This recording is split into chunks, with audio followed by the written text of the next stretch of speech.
Bueno, buenas tardes. Bienvenidos a esta nueva conversación del CLAC para comentar y celebrar este nuevo libro de Rosa Díez, Caudillo Sánchez. Damos por empezar las gracias a la librería Byron, que sigue siendo nuestro refugio en esta Barcelona, para nuestros actos de todo tipo, y celebramos y agradecemos su magnanimidad y su grandeza de espíritu para acoger todo tipo de representaciones y de sensibilidades en los actos que van haciendo a lo largo de estos meses. Y es un placer por parte del CLAC tener con nosotros a Rosa Díez, que, como decía ahora yo personalmente, pues Rosa ha sido un referente moral y político durante muchísimos años para muchos de mi generación.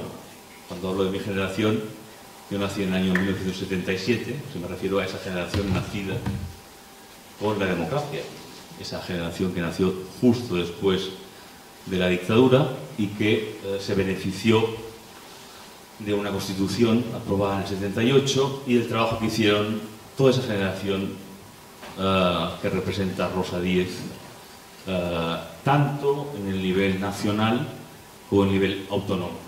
Y para nosotros fue un verdadero referente y lo sigue siendo en toda su trayectoria. Me importa recordar los credenciales de Rosa Díez, aunque ya todos vosotros los conocéis, pero quiero recordarlos porque este país es muy olvidadizo, muy amnésico.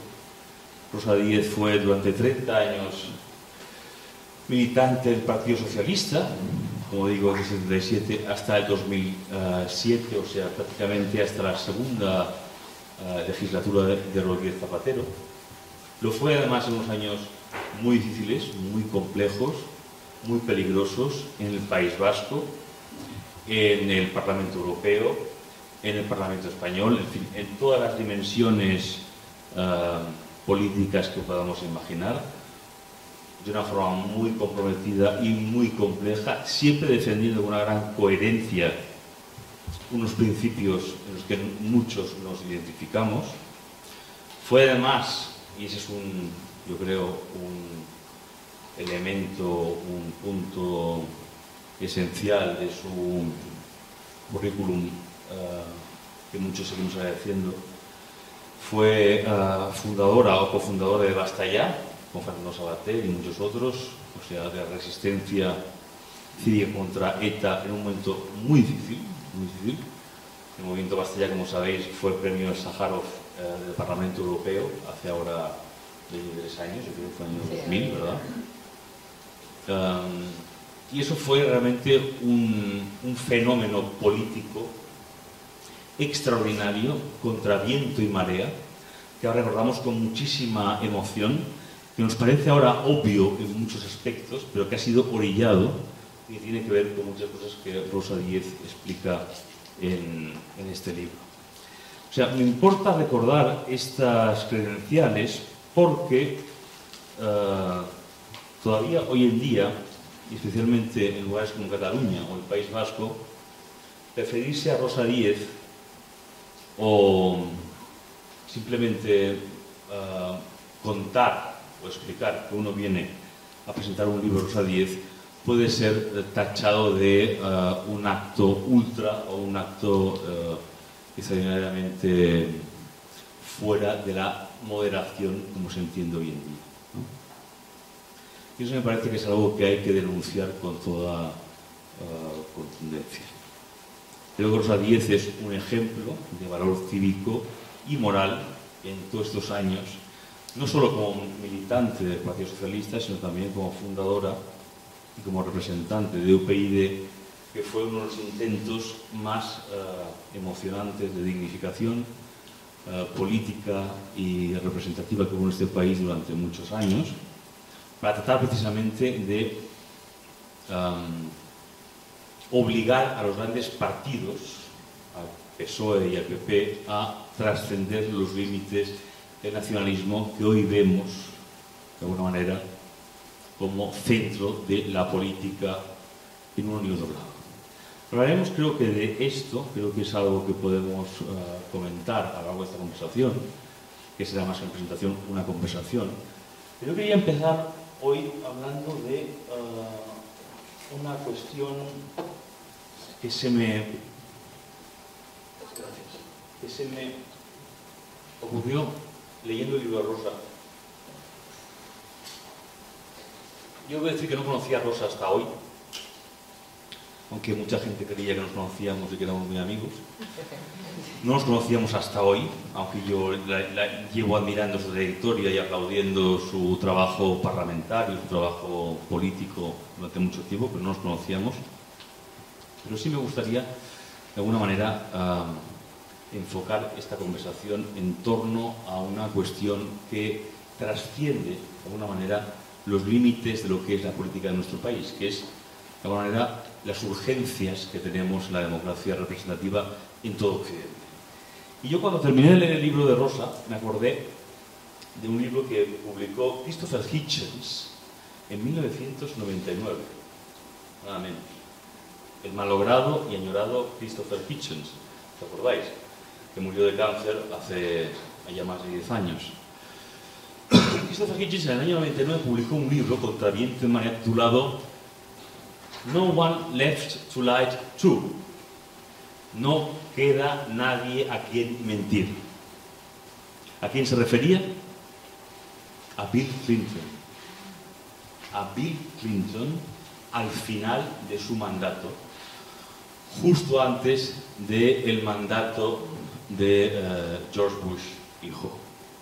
En ese momento, Hitchens, que es un periodista formado en Oxford y en Inglaterra, y que luego desarrolló su carrera en Estados Unidos, sobre todo en Washington, en The Nation y en Vanity Fair, y que venía de la izquierda además, desarrolló un discurso tremendamente violento y crítico contra lo que había sido la transformación de los liberales, the left liberal, que decía él, o sea, la izquierda liberal estadounidense, en manos de Bill Clinton. Estamos hablando de finales del siglo XX, de una época con unas problemáticas completamente distintas a las que tenemos ahora, pero si uno vuelve ahora a la problemática que Hitchens planteó en ese momento, realmente es un ejercicio de higiene periodística y política muy interesante. Es verdad que muchas cosas han cambiado. Ya le gustaría a Pedro Sánchez ser Bill Clinton, por supuesto, incluso desde un punto de vista, o para empezar, desde un punto de vista retórico o de oratorio. Pedro Sánchez es un pésimo parlamentario, Bill Clinton fue un gran retórico, de alguna manera, pero Hitchens en esa época se reivindicaba, y eso es lo importante que me gustaría traer aquí a colación, como un viejo socialista. De hecho, hay una entrevista, cuando publicó el libro Hitchens, No One Left to Lie To, del 99, se hicieron muchas entrevistas, claro, en Estados Unidos, y una de ellas se puede encontrar en YouTube con Charlie Rose, que es uno de los grandes periodistas en televisión estadounidense. Le hace una entrevista en profundidad en torno a eso, y Hitchens se reivindica a sí mismo al principio de la entrevista como un socialista demócrata. Pero ya denuncia entonces que toda la izquierda liberal de Estados Unidos está traicionando los fundamentos de lo que él creía que debía ser el proyecto socialista demócrata de todas las grandes democracias occidentales. Es realmente impresionante. Si uno va hoy en día a YouTube y escucha a Hitchens con su acento oxoniense criticar cosas de Bill Clinton, de su política, y además describe a Bill Clinton, es una cosa rosa, no sé si lo has visto eso, pero los adjetivos son los mismos que tú dedicas a Pedro Sánchez. O sea, mezquino, almost psychopathic, psicópata, ruthless, despiadado, selfish, narcisista, todo eso. Hay una especie como de odio de Hitchens, que viene de la izquierda, además más tradicional y más militantemente activa, contra una especie como de claudicación general, no solo del Partido Demócrata, sino de toda la sociedad intelectual con respecto a Bill Clinton. Como digo, ya le gustaría a Sánchez ser Bill Clinton. Pero es importante volver a ese punto porque nos dice mucho con respecto a lo que ha pasado en el mundo occidental, también con respecto, por supuesto, a la radicalización del Partido Republicano. Pero a mí me importa traer las credenciales hoy de Rosa Díez a este acto, que ha sido como digo, una persona que se ha jugado la vida durante 30 años al frente del Partido Socialista para reivindicar, al fin y al cabo, la igualdad de todos los españoles después de un proceso de dictadura, y con una ambición que después fue reflejada en un proyecto político que para muchos fue también muy importante, como fue UPyD, que fue un intento que venía además del País Vasco para tratar de trascender todos los límites que en España siempre nos devuelven a un estado precivil y predemocrático de la democracia española. Y me parece que eso es, a mí, me parece que es lo más importante que hoy podemos abordar esta tarde aquí, con una persona como Rosa Díez. ¿Qué ha pasado más allá del caso concreto de Pedro Sánchez, que muchos que estamos aquí compartimos, ya no os digo qué ha hecho, es una persona sin escrúpulos, con artimañas, con malas artes, que en todo su libro describe cómo desde su época de candidato a las primarias del Partido Socialista, por cierto, lo mismo que hizo Hitchens con Bill Clinton desde su época como candidato a las primarias del Partido Demócrata. Es interesante verlo, aunque evidentemente nos parezca que hay un abismo entre, lo hay, por supuesto, entre Sánchez y Bill Clinton. Es interesante observar cuál fue la actitud moral, eso es lo que me importa, la actitud moral de alguien como Hitchens, que fue un luchador desde su juventud, acérrimo, a favor de los derechos civiles. Por ejemplo, a favor de su amigo Salman Rushdie. Christopher Hitchens fue uno de los pocos que en el año 89, cuando se dictó la fetua contra Salman Rushdie, salió a denunciar esa fetua contra todos los condicionantes políticos que entonces se manejaban. Él y Susan Sontag fueron de los pocos que salieron a la calle, y eso se parece mucho a los pocos que salieron a la calle entonces, como Rosa Díez y Fernando Savater, a denunciar todas las presiones que había en contra de la consideración más o menos armónica y romántica del terrorismo etarra. Se parece mucho, Rosa. No sé si se podía comentar, pero se parece muchísimo. Por tanto, yo creo que este libro, que Rosa ha escrito en la mejor tradición del libelo, por así decirlo, contra Pedro Sánchez de una forma muy tremenda, muy dura, pero a mi entender muy justa, porque es alguien, ella, que lleva toda la vida reivindicando la igualdad de derechos en España, la importancia de un Estado constitucional, y se ha dado cuenta cómo de pronto, a partir más o menos de los gobiernos de Rodríguez Zapatero y después de Sánchez, ha empezado un proceso de destitución de todo lo que puede unirnos como ciudadanos.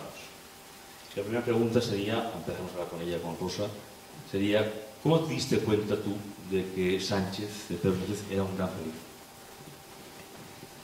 Bueno, buenas tardes a todos y muchas gracias por esta introducción que me ha sugerido ya un montón de cosas que no tienen nada que ver con el libro, pero que seguramente que a lo largo de esto se trata de las conversaciones, ¿no? Que a lo largo de la conversación van a ir surgiendo, y muchas gracias a todos ustedes para que han decidido participar en esta charleta alrededor de una cuestión que nos afecta y nos preocupa. Desde luego a mí me preocupa y me afecta las cosas de Pedro Sánchez.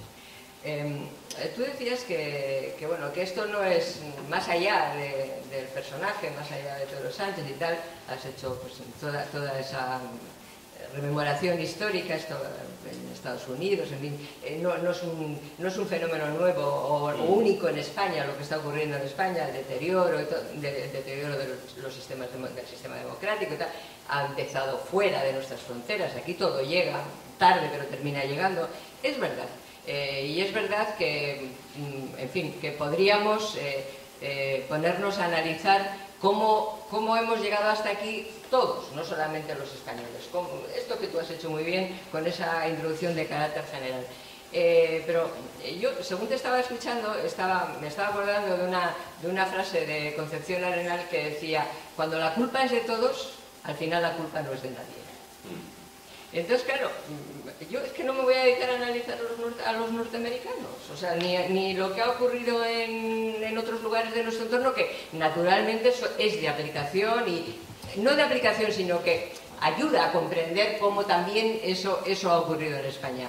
Es que me ha interesado y me interesa mucho hacer el diagnóstico del personaje, porque este es el peligro más cercano que tenemos. Tú decías, ha escrito un libro contra Pedro Sánchez. No, yo he escrito un libro a favor de España. Y el peligro de la España constitucional y democrática, de la España que surgió del 78, a favor de lo que eso significa, de la libertad y de la igualdad, de la unidad de la nación, que es la que garantiza la igualdad de todos los españoles, a favor de lo que significa el sistema del 78, que este hombre ha decidido derogar. Es que estamos ante eso. Es que Bill Clinton efectivamente tiene esos tres rasgos de la personalidad. Lo de la tríada oscura, efectivamente. Y además, la psicopatía... es que hablaba de la triangulación. Claro, pero luego ya en psicología ya se pusieron de acuerdo, en fin, los que estudian y los que han tratado, en fin, la personalidad humana y tal, hay ya un gran consenso y está ya definido desde los 80, principios de los 90 ya hay como un acuerdo. Hay tres rasgos de personalidad que definen a un tipo como este y como Clinton. Tres rasgos, que es el narcisismo, la psicopatía y el maquiavelismo. Cada uno de ellos, de esos rasgos de la personalidad, explican comportamientos humanos, ¿no? Y claro, Clinton los tenía también, pero es que también hay un gran consenso científico en que una persona con esos tres rasgos de personalidad tiene muchas posibilidades de triunfar en la política. Y de hecho hay muchos ejemplos. Tiene muchas posibilidades porque, claro, es que no tiene ningún tipo, no se autolimita para nada desde ningún punto de vista. Él no tiene limitaciones, esas personas no tienen limitaciones, además solo buscan su beneficio personal y además se creen Dios. O sea, eso es lo del narcisismo. Tú decías, ya le gustaría a Sánchez ser Bill Clinton. No, Sánchez cree que es mucho más que Bill Clinton. O sea, vamos, Bill Clinton le parecerá un piernas a Sánchez. O sea, Sánchez, bueno, a Sánchez yo estoy segura que este cartel no lo ha puesto en su habitación porque no le dejará Begoña. Pero realmente él se sentirá muy en ese cartel. O sea, claro, es Lenin, pero a él no le importa que sea Lenin, porque realmente Lenin consiguió lo que quería, aunque tuviera que matar a millones de personas. O sea, él es un ser superior, él se considera un ser superior. Y hemos tenido la desgracia de que este ser superior haya tenido como antecesor en el PSOE y en el gobierno de España a un sinvergüenza como José Luis Rodríguez Zapatero, que es el que inició todo el proceso, que no era un psicópata, pero que es el que inició el proceso de demolición del sistema democrático. Entonces, a mí me preocupa, yo creo que estamos en una situación de emergencia nacional. A lo mejor exagero. Me le parecerá a la gente una exageración. En una situación de emergencia nacional, en la que, como sigamos analizando a Pedro Sánchez con los criterios que se analiza a cualquier político o a cualquier persona, o sea, pero a cualquier político, vamos, que quiere ganar elecciones y tal, que se le analiza políticamente, este hombre pasará a la historia, sí, por haber destruido el sistema del 78, si le damos 4 años más. Es que lo de este hombre no es de análisis, es de diagnóstico. Y ese es el empeño, el libro tiene ese empeño de explicar cada uno de sus actos desde la perspectiva de esa desviación de la personalidad. Porque, a ver, ni el narcisismo ni el maquiavelismo son enfermedades, pero la psicopatía tampoco. Un psicópata no es un enfermo. Un psicópata, la psicopatía es una desviación de la personalidad que es inherente, o sea, que la tienes desde que nace. El psicópata nace, el sociópata se hace. El psicópata nace psicópata. Y entonces no tiene tratamiento porque no es una enfermedad, no tiene cura porque no tiene tratamiento, o sea, por esto. Y entonces, claro, mientras sigamos analizándolo como a un político normal, pensando, no lo hará, no, uy, esto no, pues nos llevará a la ruina. Entonces, mi libro, por matizarte, no es contra Sánchez, es a favor de España, de la España constitucional y democrática, que es lo único que hemos hecho durante toda la vida la gente de mi generación que nació en el País Vasco, porque a lo mejor yo, si hubiera nacido en otra parte de España, hoy sería otra persona y me dedicaría a otra cosa. Porque a mí me pilló la muerte de Franco siendo una cría en el País Vasco, y allí había una opción: o te dejabas y ibas en las listas de los partidos constitucionalistas, de los que no se llamaban así entonces, pero los partidos no nacionalistas, en las que íbamos los que nos dejábamos. Allí no había pelea por ir en la lista, había pelea porque no te pusieran, o sea, porque ir en la lista era asumir un riesgo, ¿no?, para todo el mundo.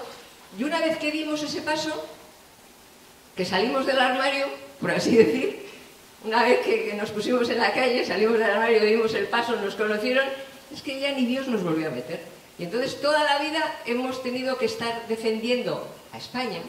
Y es que, como ahora nadie dice España, que todo el mundo dice el país, que es una cosa que a mi madre la ponía enferma, la pobre. O sea, ¿por qué todo el mundo habla del país? Eso es una tara nuestra, eso. Sí, el país, para no decir la palabra España, el país todo el rato, el país, bueno, pues bueno, pero defender España es defender esa España constitucional. Entonces lo hemos hecho. Yo lo he tenido que hacer junto con mucha gente en el País Vasco durante mucho tiempo, desde el País Vasco para España, porque no defendíamos para nosotros, defendíamos para la democracia y para ser, porque, a ver, es que ETA mató contra la democracia. Sí. Está muy bien que lo recordemos también aquí. Es que parece que ETA mató esa cosa romántica que tú decías, el romántico de ETA y tal, contra la dictadura. La dictadura, ETA mató 47 españoles durante la vida de Franco. ETA mató sobre todo contra la democracia, más que contra Franco. No, perdona, 47 de 857 en vida de Franco. Exacto. El resto es democracia.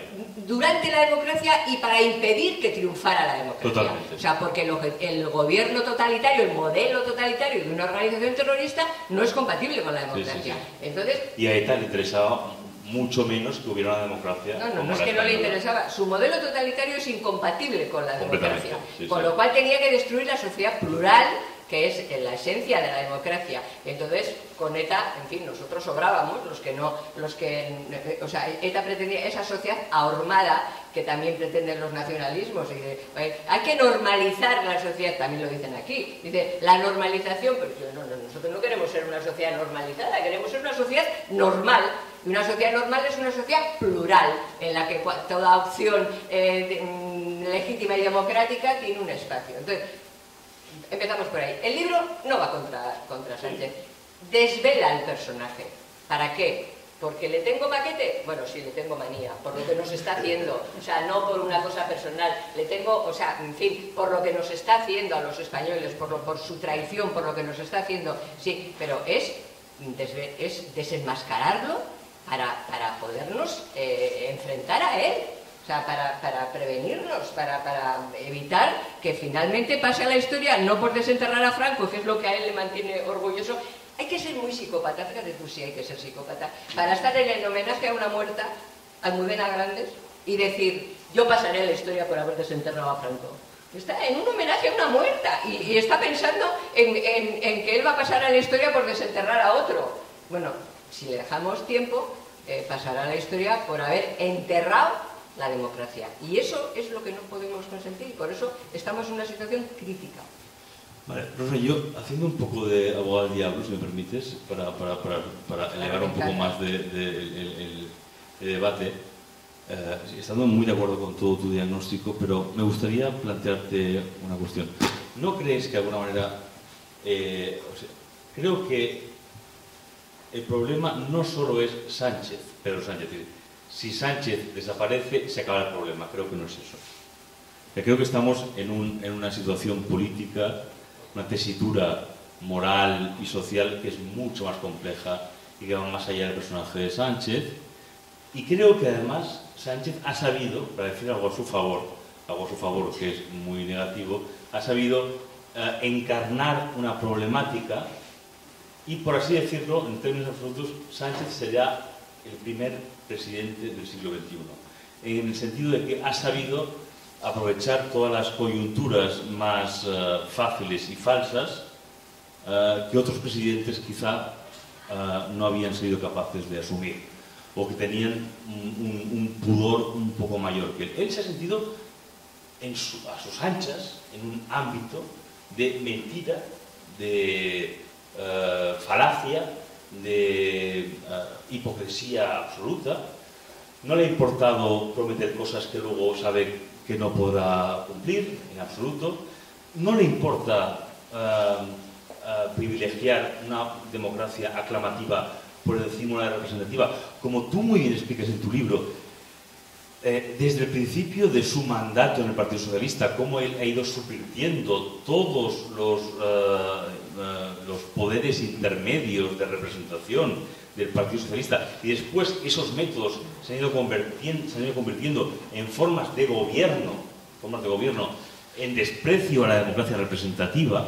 De alguna manera, se ha sentido absolutamente a sus anchas en una forma de hacer la política en la que ha sido secundado además también por los nacionalistas catalanes, vascos, los de Esquerra Republicana, los de Bildu, los de Junts por Catalunya, y de pronto se ha ido nadando en ese nuevo medio y se ha sentido a su gusto. Y está construyendo una nueva mayoría. Él sabe que con su partido, con sus siglas, no podrá tener una mayoría independiente que le permita gobernar, sino que dependerá de los nacionalistas, y además sabe también que del otro lado el Partido Popular dependerá de Vox y por tanto de un nacionalismo ultramontano, y que de alguna manera eso le beneficiará a él para crearse una identidad de izquierdas. O sea, yo creo que tu diagnóstico de Sánchez en este libro es absolutamente impecable y lo podemos seguir muchísimos, pero el tipo Sánchez se ha dado cuenta que se ha creado un nuevo hábitat político que, por desgracia, será el nuevo, no solo para una legislatura o dos legislaturas, sino para muchos años. Y para nuestra desgracia, Rosa, ¿qué hacemos ahora todos los que creemos en lo que tú defendiste en estos años en el Partido Socialista y en UPyD? Tú dices que Sánchez es el primer presidente del siglo XXI, por esa forma en la que... Bueno, yo creo que es el primer presidente populista de la historia de España. Sí. Netamente populista. Porque eso que tú describes, ha sabido aprovechar, ha sabido tal, a ver, es lo que hace cualquier populista. O sea, realmente dar recetas sencillas para problemas serios, y decir en cada momento lo que el que está escuchando quiere oír. Entonces, él realmente... ¿Pero no crees que eso se ha adelantado un poco a lo que es el sentir mayoritario político hoy en día? No. Yo creo que Sánchez ha aprovechado la circunstancia, la coyuntura, que es la coyuntura primero de su partido, un partido que sectarizó Rodríguez Zapatero. O sea, Sánchez jamás hubiera llegado a ser secretario general del PSOE y presidente después si primero ese camino no lo hubiera recorrido José Luis Rodríguez Zapatero.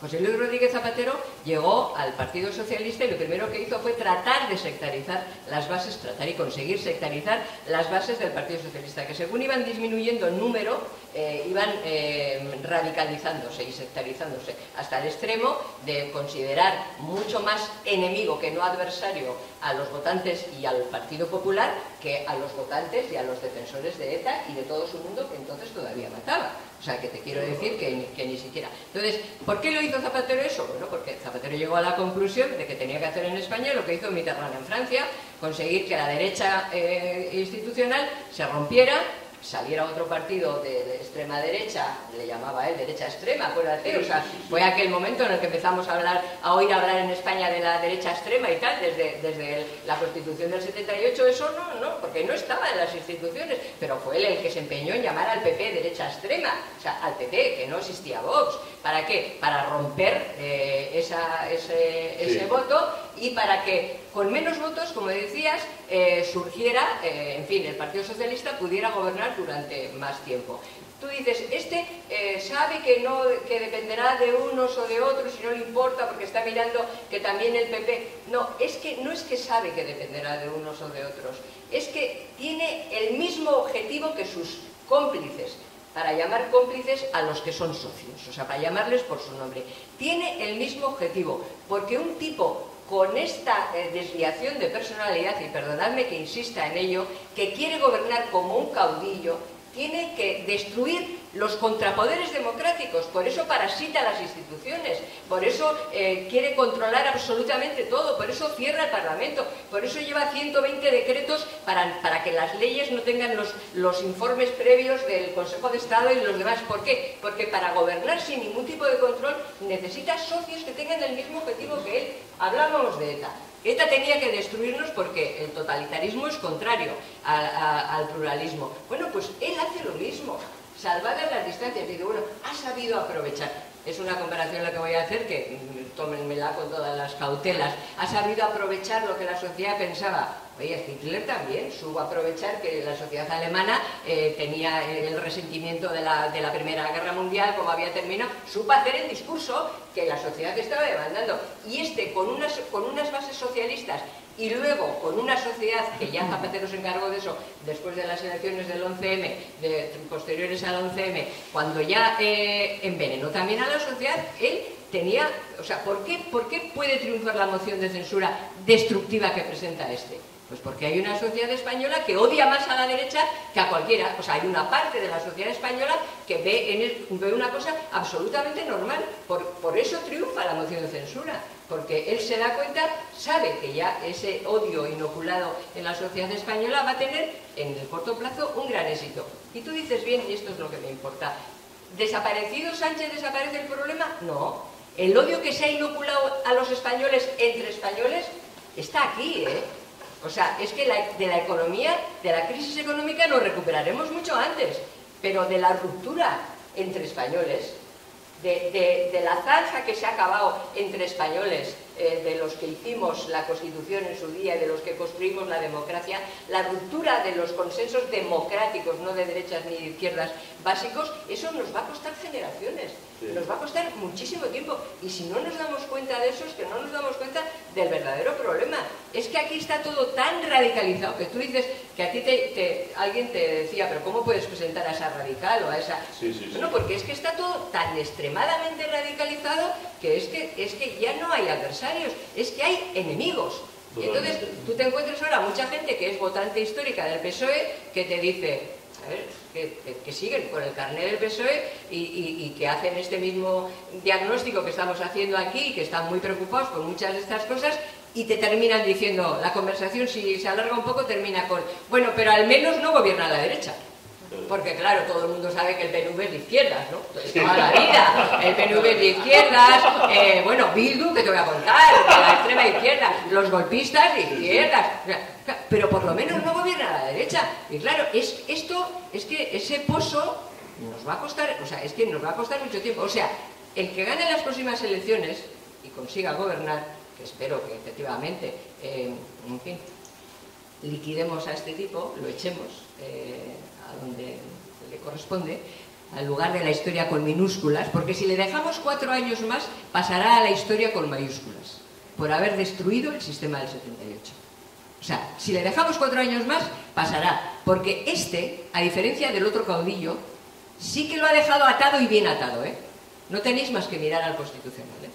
O sea, no la rapidez con la que está declarando constitucionales cada una de las leyes, no, es que la tiene tan atado y bien atado que si este sigue, habrá un referéndum en Cataluña en el que se declarará la independencia, o como le quieran llamar, pero se producirá la ruptura, y después en el País Vasco, la ruptura de la igualdad entre españoles, del libre albedrío, de nuestra capacidad para decidir todos los españoles juntos lo que queremos de nuestro país, en el que eso se liquidará, y el Constitucional dirá que es constitucional, porque lo ha dejado atado y bien atado.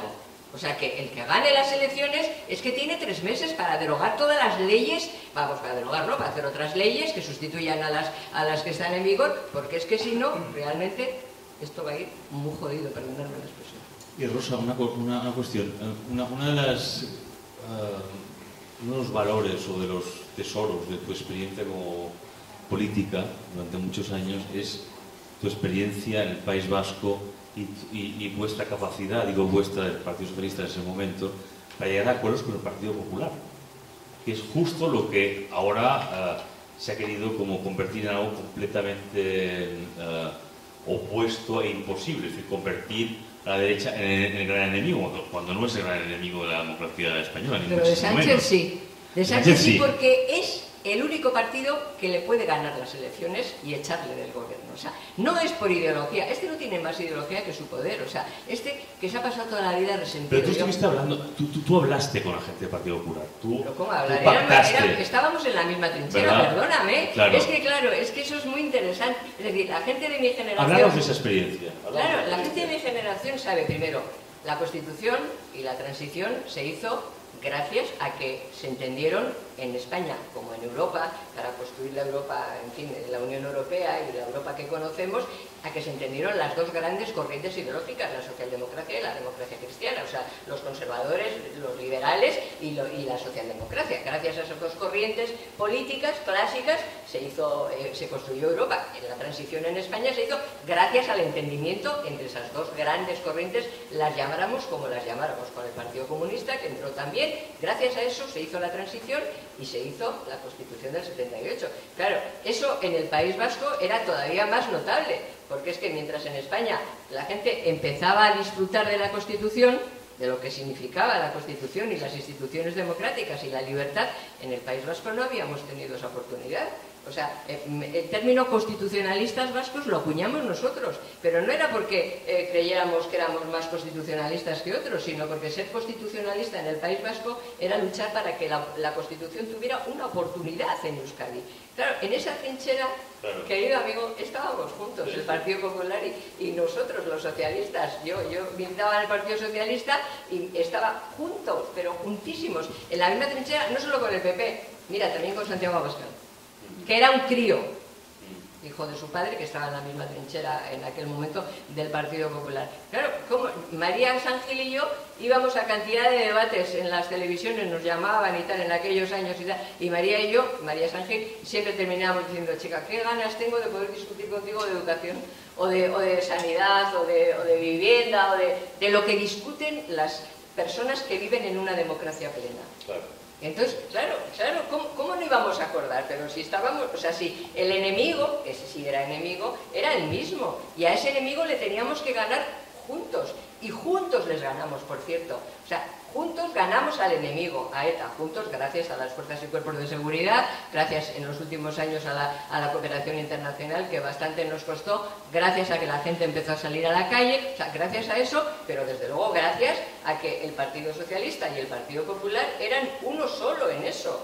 O sea, hasta que llegó Zapatero, que lo primero que rompió fue el Pacto por las Libertades y contra el Terrorismo, que lo había propuesto él. Ciertamente no lo había redactado él, se lo habíamos redactado otros, pero realmente él lo propuso y se lo propuso a Aznar, y Aznar, que no lo veía muy, le parecía como que a lo mejor no era muy necesario, pero afortunadamente tiró para adelante, y el primer pacto que rompió fue el de las libertades y contra el terrorismo. Entonces, ¿cómo no vamos a querer pactar con el Partido Popular? O sea, es que claro, en mi tradición, es que cuando me dicen algunas cosas digo, pues es que hemos estado juntos en la misma trinchera, y es que eso te marca para toda la vida, o sea, para siempre. Y yo en el Parlamento Europeo, has citado antes el premio Sájarov. Vamos, yo lo propuse, que yo era diputada entonces, el premio Sájarov para Bastaya en el 2020, en el 2000, la primera vez que una organización, o sea, cívica, de un Estado miembro recibe el premio de defensa de los derechos humanos. O sea, nunca, no se ha vuelto a producir. Siempre el premio a la defensa de los derechos humanos le dan a organizaciones que viven en países donde no hay democracia. La primera vez en la historia que el Parlamento Europeo le da ese premio a una organización cívica que está en un Estado miembro de la Unión, que surge en el País Vasco, porque Basta ya surge en el País Vasco, decías, contra ETA, sí, pero surge, fíjate tú, es que claro, es que todo tiene su historia. Cuando nosotros pusimos en marcha Basta ya, era un momento en el que la gente ya salía después de los atentados a la calle, salía a los funerales, o sea, ya empezaba a salir tímidamente, pero ya salía la gente después de los funerales. Pero llegamos a la conclusión de que para sentirnos mayoría, para reencontrarnos, había que salir a la calle cuando no hubiera atentados. para sentirnos mayoría, no solo para condenar los atentados, para que nos vieran llorar juntos, que llorar juntos ya nos habían visto, sino para que nos vieran reír juntos. O sea, para sentirnos mayoría. Eso fue Basta Ya. Bueno, pues el premio Basta Ya. ¿Por qué el Parlamento Europeo, por qué conseguimos? ¿Porque estaba yo? No, porque estaba el PP y el PSOE. Yo también, pero quiero decir, si no hubiera estado en aquel momento un partido popular con la misma, en fin, opinión que nosotros, pues no se nos hubiera reconocido. Entonces, ahora, el partido, vamos, ir con el Partido Popular es ser facha, es, bueno, de todo. Ahora como está Vox, pues les llaman más fachas a los de Vox, pero, o sea, es que a mí me han llamado en el Parlamento Español, siendo diputada de UPyD, de extrema derecha, de extrema izquierda y, perdona que te diga, de extremo centro. A mí me han llamado en el Parlamento Nacional los diputados socialistas. Pero, Rosa, en Cataluña tenemos ya todo tipo de méritos. Pero apelando a este trabajo que has hecho tú, viniendo del Partido Socialista y fundando un partido como UPyD, y teniendo en cuenta la experiencia de lo que ha sido parlamentaria, política en general, lo que fue la reacción en Cataluña contra el nacionalismo de un partido como Ciudadanos que hoy en día está en vías de extinción, como luego estuvo UPyD bajo tu dirección, que fue para mí una desgracia y sigue siendo para muchos ciudadanos, yo creo, de este país, una gran desgracia. No debió de ser mucha desgracia, pero bueno, sencillamente no pero sigue siendo para muchos de nosotros, porque no tenemos ya muchos referentes, ese es el gran problema.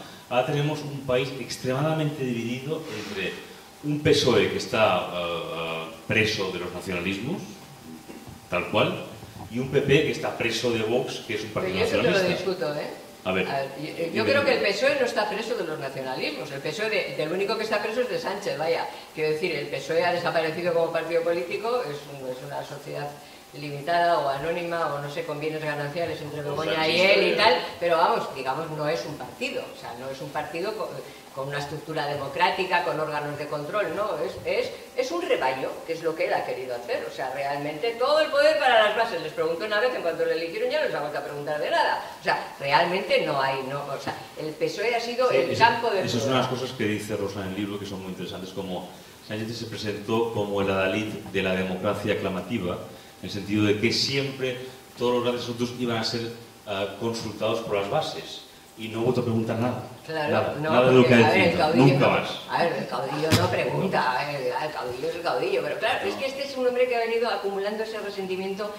Yo digo que lo de psicópata viene de fábrica, pero lo de resentimiento viene de su parte narcisista, o sea, un tipo que se considera por encima de los demás y que, oye, es que tiene una trayectoria, el pobre hombre, es que le ponían en las listas en sitios de no salir y tenía que esperar a que dimitieran 2 o 3 antes para poder llegar él, ya sea al Ayuntamiento de Madrid o al Congreso de los Diputados o donde fuera. Él, vamos, en fin, que lo contábamos antes cuando estábamos ahí tomándonos un café. Yo la primera vez que veía hablar de Pedro Sánchez, yo era diputada en el Parlamento Europeo y me lo cuento ahí en el libro. Entonces vino Carlos Westendorf, que venía de Bosnia, de haber estado en la delegación en Bosnia y había sido ya, venía en la lista del Parlamento Europeo y me dijo, oye, que yo tengo un chico que ha trabajado conmigo en Bosnia, que es economista y tal, y que ahora se ha quedado sin nada, que se llama Pedro Sánchez, que yo creo que le haría mucha ilusión ser asistente parlamentario. En el Parlamento cada diputado tenía un asistente con dinero del Parlamento Europeo. Y yo le dije, pues nada, pues ya sabes que puedes coger al que quieras, acabamos de llegar. Y Carlos Westendorf le dijo, no, yo para mí no lo quiero. Y yo digo, pues oye, pero tú, no, yo ya tengo uno, yo para mí no lo quiero. Digo, hombre, pues o le convences a alguien de los otros diputados de que se lo lleve, aunque lo vas a tener complicado, pero ¿cómo le explicas que tú para ti no lo quieres y que se lo lleve otro? Lo vas a tener complicado, o si no, que se presenta un concurso que hay para un pool que tal, pues no entró. O sea, quiero decir, no entró. Entonces, un tipo como este, que no entró en el pool, quiero decir, un tipo como este que no consiguió ser ni asistente parlamentario de un grupo y tal, considerándose como se considera un ser superior a los demás, pues va acumulando ese resentimiento y toda su vida, toda su carrera, si te das cuenta, cuanto peor le iba al PSOE, más poder acumulaba él. La primera vez que entra de primeras en una lista municipal es en el Ayuntamiento de Madrid con Sebastián, que le fue tan mal al PSOE que Sebastián no cogió ni el acta Pero él estaba en un puesto de salida, o sea, cuando peor le va al PSOE, mejor le va. Ahora mismo gobierna como si tuviera una mayoría, no digo absoluta, absolutísima. Oye, 167 diputados frente a 165 cuando le votaron presidente. ¿Cuántos tiene el PSOE? 103, 104, no me acuerdo. Bueno, menos que en su historia. No ha habido ningún presidente socialista que haya tenido. Pero como gobierna de esa manera, entonces tú dices, ¿está preso del nacionalismo? No, hombre, no está preso del nacionalismo. Es que gobierna con ellos.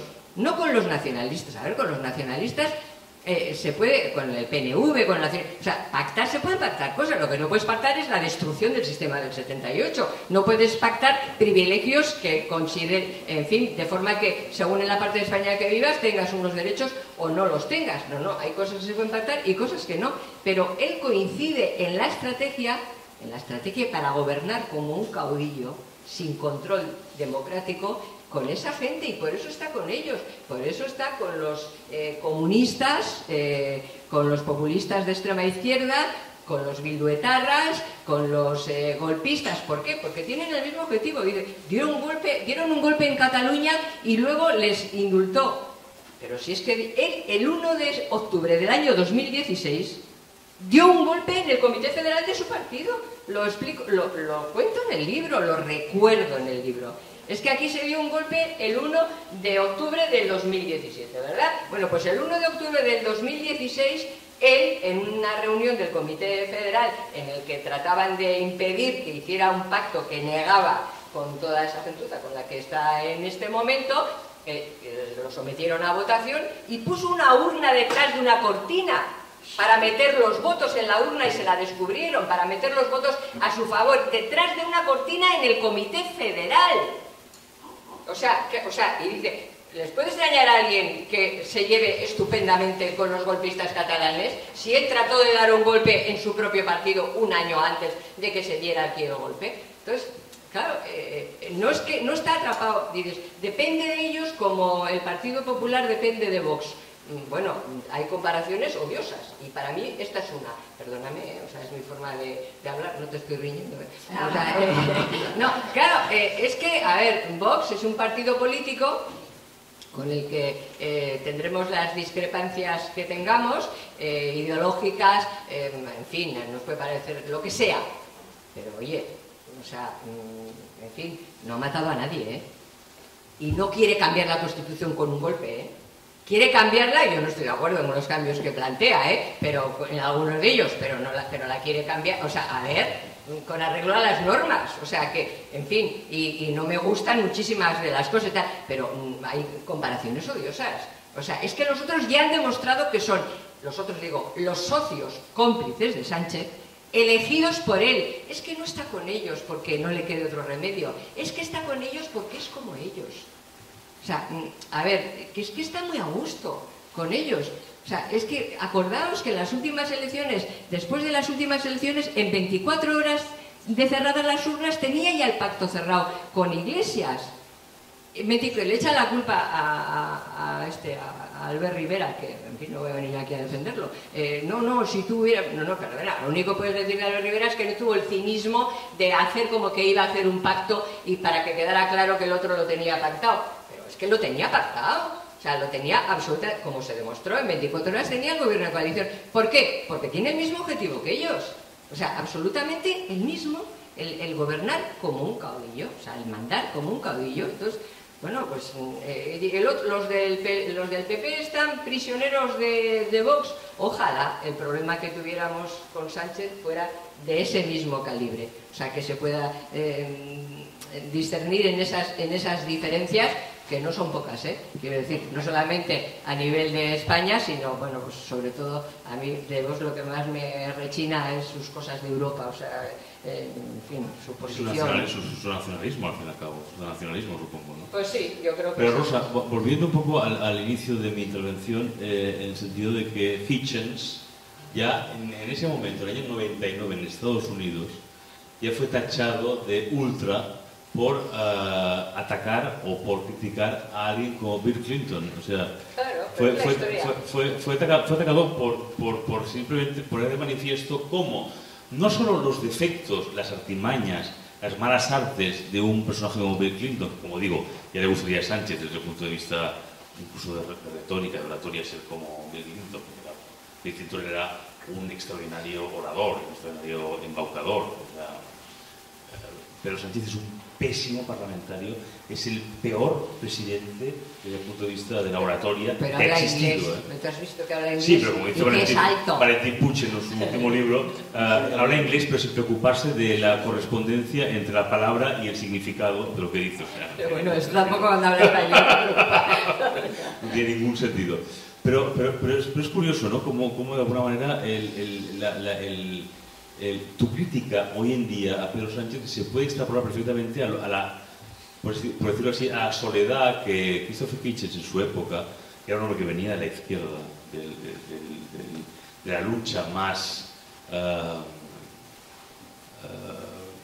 reivindicativa de la izquierda en todos los asuntos que se habían venido dirimiendo en el siglo XX, como tú, se veía de alguna manera tachado de ultraderechista solo por criticar a alguien como Bill Clinton. Ya digo, la diferencia es enorme entre los dos casos. Sí, pero la idea es pero tiene que ver, es lo mismo, ¿eh? Sí, pero al final es la misma y ha sido igual siempre a lo largo de la historia cuando alguien defiende sus convicciones sin importarle, en fin, lo que van a decir de él. Claro.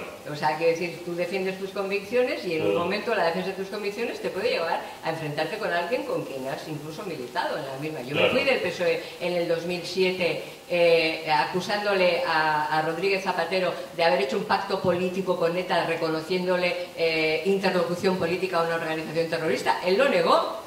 Ayer lo ha reconocido. Yo me fui en el 2007, nadie me hizo caso. O sea, de que lo que se estaba produciendo, todos me decían, bueno, todos los gobiernos han negociado con ETA. Sí, hombre, han negociado que dejara de matar, pero no lo han reconocido como interlocutor político y tal. Bueno, pues eso, ¿no? Entonces, esa especie de soledad que dices tú, que yo nunca lo he pensado así, pero de decir lo que piensas, de sentirte solo o enfrentado en fin, al entorno, si dices lo que piensas y lo que sientes sin importarte en cada momento, en fin, quién es la persona que digamos que, en fin... Hay un asunto que me gustaría plantear aquí antes de dar la voz a la gente que está aquí, a lo mejor te quiere preguntar cosas. Pero déjame que te diga una cosa, en lo de radical, que ahora y tal... a ver, es que... no sé si era Orwell el que decía eso de que decir la verdad en tiempos oscuros es un acto revolucionario, ¿no? Bueno, pero... Bueno, pues es que eso, a lo largo de la vida... Yo tengo 70 años, ¿no? Y claro, he nacido y he vivido y vivo en el País Vasco. Entonces, esto yo ya me lo sé. O sea, todo esto de facha y todo esto yo me lo sé. O sea, los primeros 25 años de mi vida era mala vasca. Perdón, mala española, porque no era franquista. Entonces éramos malos españoles. Mis padres, republicanos, socialistas, malos españoles. No éramos franquistas. Los siguientes 25 años, malos vascos, porque no éramos nacionalistas. Y ahora, pues fachas, porque no estamos de acuerdo con la verdad revelada, que es creer el relato y lo que digan los socialistas, que son los que escriben el relato y los que hacen la agenda y nos dicen de lo que tenemos que hablar, de lo que podemos hablar, de lo que no podemos hablar y hasta lo que podemos comer. O sea, ya absolutamente todo. Bueno, entonces, a mí no me sorprende. Claro que no me sorprende, pero me la repantinfla. Digamos que la ventaja que tenemos los que venimos duchados de esto, o sea, los que hemos hecho la mili en el País Vasco, es que nos da igual. O sea, que a mí por lo menos me da absolutamente igual el calificativo que venga de este entorno que revela la verdad y que te coloca a ti en un sitio o en el otro. Porque toda la vida, por defender las mismas cosas, pues nos han querido sacar de la carretera. Y toda la vida hemos seguido defendiendo las mismas cosas y nos hemos mantenido en la carretera. Si queréis preguntar algo, Rosa. He cortado, No, pero ahora abrimos el debate, sí. Rosa, ¿qué piensas tú de la ley electoral? Porque al paso que vamos, siempre estaremos gobernados por las minorías perdedoras. A ver, con esta ley electoral, a ver, ¿qué pienso de la ley electoral? ¿qué pienso? Nosotros, en la época en la que yo era diputada de UPyD, propusimos en varias ocasiones cambiar la ley electoral para que realmente, respondiera al precepto constitucional de que cada voto vale lo mismo, tanto para ser elegido como para que te elijan, digamos, activo y pasivo, el derecho activo de elegir y que tu voto valga igual, y el derecho pasivo de que el que se presenta, al margen del partido por el que te presentas, también tengas el mismo peso. Entonces, la ley electoral española es una ley teóricamente proporcional, pero no lo es. O sea, es una ley que realmente en su aplicación y con la corrección del DOT se convierte en un sistema mayoritario sin serlo. O sea, sin tener, digamos, las correcciones que tiene un sistema mayoritario de segunda vuelta o de estas cosas. Bueno, entonces... Me refiero a la forma de hacer las coaliciones, ¿no? Ya, pero que con esta ley electoral en España ha habido mayorías absolutas, algunas muy desperdiciadas, como la última de Rajoy, por no citar más que la última que ha existido, absolutamente desperdiciadas, y ha habido otras anteriormente absolutas. Es difícil con esta ley, pero bueno, para sorpresa de muchos, con esta ley electoral, pues Ciudadanos tuvo 50 y tantos diputados, llegó a tener 50. O sea, quiero decir, uno de los dos de los no grandes llegaron a tener, Podemos ha llegado a tener una representación. Bueno, al margen de todo, la ley habría que cambiarla por justicia, digamos, para que el voto de cada ciudadano valga lo mismo. Pero el problema que tiene hoy España, a mi juicio, no tiene que ver, porque alguna gente dice, bueno, estamos otra vez en lo del bipartidismo, volvemos al bipartidismo, porque se ha demostrado que muchos partidos son un desastre. No, son un desastre si los partidos son un desastre. No es que porque haya muchos partidos la cosa funciona mal porque si ellos son un desastre, como lo han sido en otros momentos el bipartidismo, que tenía y tiene la gran desventaja de que nunca han jugado, entendedme la palabra jugado, a ser alternativa, que se han limitado a ser alternancia. Y en esta situación de crisis institucional, política y yo diría que democrática, o sea, de las tres crisis, quien sustituya a Sánchez tiene que ser alternativa y no alternancia. Como no cambie en muy poco tiempo, o sea, inmediatamente, algunas de las leyes más ideológicas y más destructivas en el sentido de destruir la unidad y la unión entre españoles, será un desastre. ¿Algo Tomás? Sí, ahí. Sí, yo quería preguntarle a José. Que luego nos sale la... No, quería preguntarle de qué evaluación hace ella de por qué no cuaja en este país ningún partido de centro. Porque, en fin, hipotéticamente, pues es una forma de razonar con mucho sentido común y atrae a muchísima gente, pero al final la gente vota otra cosa, o yo qué sé, o se cansa, o no prende, dijéramos, esa llama en la gente joven, no sé. ¿Cómo evalúa usted ese dato? Bueno, es muy complejo, seguramente no tengo toda la respuesta, pero yo creo que las sociedades, primero, lo que hemos conocido para construir la democracia y las instituciones democráticas y todo esto ha sido el bipartidismo. Entonces, eso está como muy cuajado. O sea, como que han sido los partidos que han construido la democracia y tal, está muy cuajado. Añádele a eso que en España hay prensa pública y prensa concertada, que dice un amigo mío, y entonces esa prensa está mayoritariamente en fin, o con uno o con otro, pero ahora la inmensa mayoría están con el que manda desde hace mucho tiempo. Ya se encargó también Rajoy de dejarles todos los medios de comunicación a su servicio y todo esto, pero bueno, entonces, primero, la gente tiene así como lo poco que recuerda, bipartidismo, construcción de la democracia y tal. Segundo, medios de comunicación, prescriptores de opinión y tal. Y tercero, y yo creo que la más importante, educación. Yo creo que el principal problema que tiene nuestra democracia es que, siendo una democracia muy joven, con muy poco cuajo, que decimos los vascos, con muy pocos años de historia democrática, tenemos además el problema de que en España no se ha hecho pedagogía democrática. No ha habido pedagogía democrática ni en el sistema reglado ni en el no reglado, ni en la educación, ni quien prescribe opinión, discurso y tal. Entonces, no nos han enseñado lo que es la democracia. Hay generaciones enteras que no saben por ejemplo, algo tan obvio, que las instituciones no se defienden solas, que hay que defenderlas. O sea, y que ser ciudadano no significa solo ir a votar y que tener el derecho al voto y que el voto sea, si no igualitario, por lo menos que no puedan chapucear y que... Bueno, entonces, no ha habido pedagogía. Lo que es la grandeza de la democracia, la separación de poderes, el pluralismo político, eso no se ha estudiado.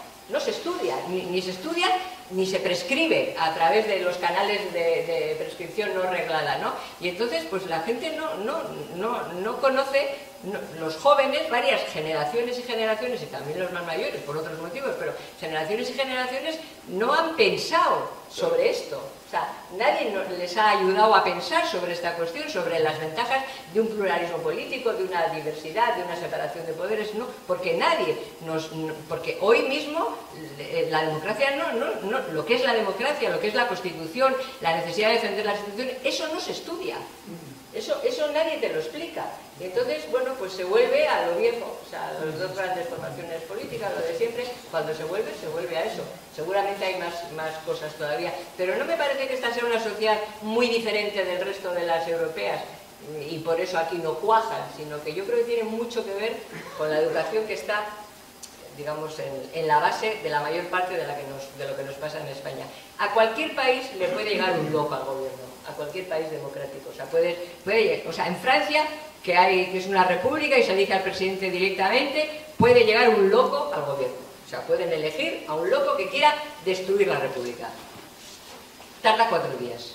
Porque en 4 días hay contrapoderes democráticos y hay una sociedad que reacciona y se levanta. Oye, ha ocurrido en Chile, que está fuera de Europa, ¿eh? Votan a Boric, sí, arrasa. O sea, Chile, que es el país de América Latina más europeo en el buen sentido de la palabra, pues le dura 4, o sea, en cuanto tocan lo mollar, esto, la sociedad reacciona. Y en España, pues no sé.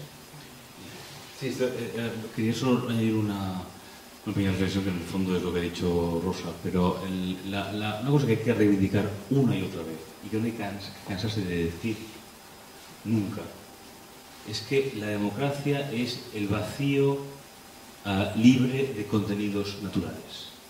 Eso es lo que lleva defendiendo Rosa Díez en sus distintos proyectos políticos, desde que era miembro del Partido Socialista hasta que fundó UPyD. Eso es lo que ha intentado defender Ciudadanos. Eso es lo que ha intentado defender el Partido Popular, por ejemplo, en el País Vasco, en Cataluña durante muchísimo tiempo. Eso es lo que creemos todos cuando reivindicamos una democracia moderna. Un vacío común libre de contenidos naturales. Eso que era lo elemental en toda doctrina moderna, filosófica y política desde finales del XVIII hasta ahora, es ahora una cosa absolutamente excepcional. Y cada vez es más excepcional y cada vez es más difícil de defender. Cuando el otro día veíamos el acto tildado por algunos de medieval de la coronación de Carlos III en Inglaterra, ese acto en realidad consagra esto que estoy diciendo. Es decir, no es nada medieval, sino que es un acto de modernidad absoluto. Cuando visteis a Carlos III rodeado de todos los credos, incluso católico, en torno a él, eso estaba consagrando algo que viene de un pacto de la Revolución Gloriosa del siglo XVII y que se ha mantenido y que es, de hecho, en Europa la democracia más antigua y la que se enfrentó a Hitler sola durante la extensión del totalitarismo, tanto en Rusia como en Alemania, sola además, con una monarquía parlamentaria. Eso es lo que reivindicamos, ni más ni menos. El problema es que cada vez nos cuesta más de defenderlo a los que creemos en ello, porque nos tachan de ser ultras. Me pueden tachar a mí de ser ultra por defender aquí hoy el libro de Rosa Díez sobre Sánchez, cuando he expuesto sus credenciales, como es alguien que milita en el Partido Socialista desde el año que yo nací, en el año 77, ¿no?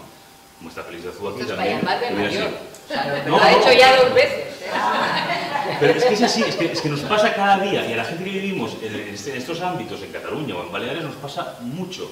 Y defender esto que debería ser lo esencial, que es que la modernidad es el vacío libre de contenidos naturales, eso que es el ABC de la democracia, de lo democrático, que es lo que defendía Christopher Hitchens en esta entrevista con Charles Rose, que decía I'm a socialist democratic. Desde el principio él se identificaba con, en ese momento, es el año 99, con Tony Benn. Tony Benn, nadie se acuerda de él ya, pero si alguno ha seguido la política intríngulis de la política británica, Tony Benn fue uno de los grandes protagonistas del laborismo británico. Fue un hombre que pertenecía además a una familia aristocrática y cuando murió su padre renunció a su título nobiliario para poder seguir estando en la Cámara de los Comunes y no tener que ir a la Cámara de los Lores. Como sabéis, en Inglaterra no se puede ser aristocatalista en la Cámara de los Comunes si tienes un título que es la Cámara de los Lores. Entonces él luchó para renunciar a su título, dárselo a un hermano o a quien fuere y mantenerse en la Cámara de los Comunes para defender sus principios dentro del Partido Laborista que había defendido siempre. Y Christopher Hitchens, que luego, hasta que murió en el año 2012 o 13, fue tachado de ultra también, simplemente como Rosa, por defender lo más esencial que siempre por lo que siempre había luchado, y de pronto se veía metido en algo en lo que nunca creía que podía haberse metido. Y ese es el gran problema.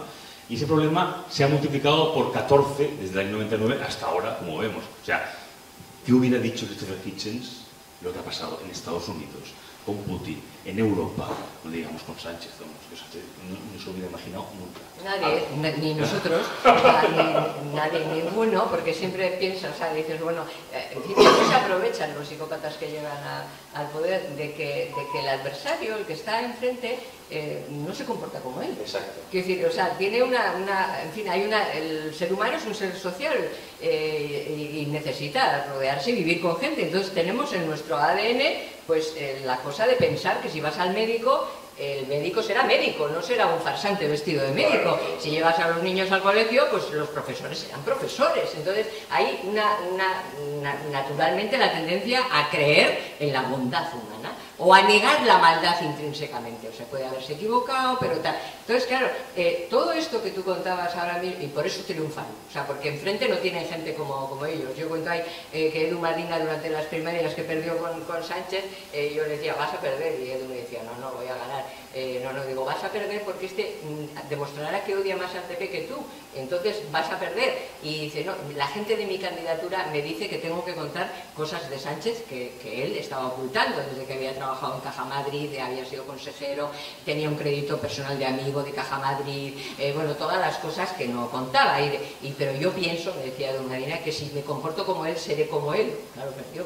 O sea, que realmente perdió, porque no te comportas, la gente enfrente no encuentra gente que se comporte como él. Pero eso que tú decías de Gran Bretaña, de la coronación y tal, a ver, eso lo puede hacer esa sociedad porque es una sociedad con mucha tradición democrática. Claro, es que en España siglos de tradición democrática, con todas las cosas que te gusten o te dejen de gustar, siglos, o sea, lo mismo que aquí está anclado, lo poco que está anclado es lo del bipartidismo, allí siglos de tradición democrática que no tenemos en España. Y vuelvo a la educación es la clave. O sea, la mala educación, en el sentido de no educación y de no profundizar en la educación, no solamente en el sentido del aprendizaje de las cuestiones para vivir, sino los valores, o sea, los valores democráticos, constitucionales, de convivencia. Aquí de eso nada. Y la mala educación, en el sentido de no conocer ni lo esencial, es que se demuestra cuando te mienten todos los días y la gente compra las mentiras. A ver, hoy ha dicho Zapatero una cosa interesante, ¿eh? O sea, que Zapatero hoy ya sabéis que el Constitucional ha publicado finalmente el auto, la sentencia, o como se llame, declarando constitucional la ley del aborto. Que esta es otra cosa muy interesante de lo que está ocurriendo. El día que se reunieron y declararon que iba a ser constitucional, le quitaron el informe a quien había redactado, que estaba en otra posición, pero ya nos dijeron que había decidido el Constitucional, ni teníamos el informe, ni se sabía con qué criterios, ni con qué argumentos, ni nada. O sea, que ahora funciona ya también por ruedas de prensa, digo, el Tribunal Constitucional. Avanza 2 meses antes, bueno. Entonces, sentencia del Constitucional. Sale Zapatero a explicarlo.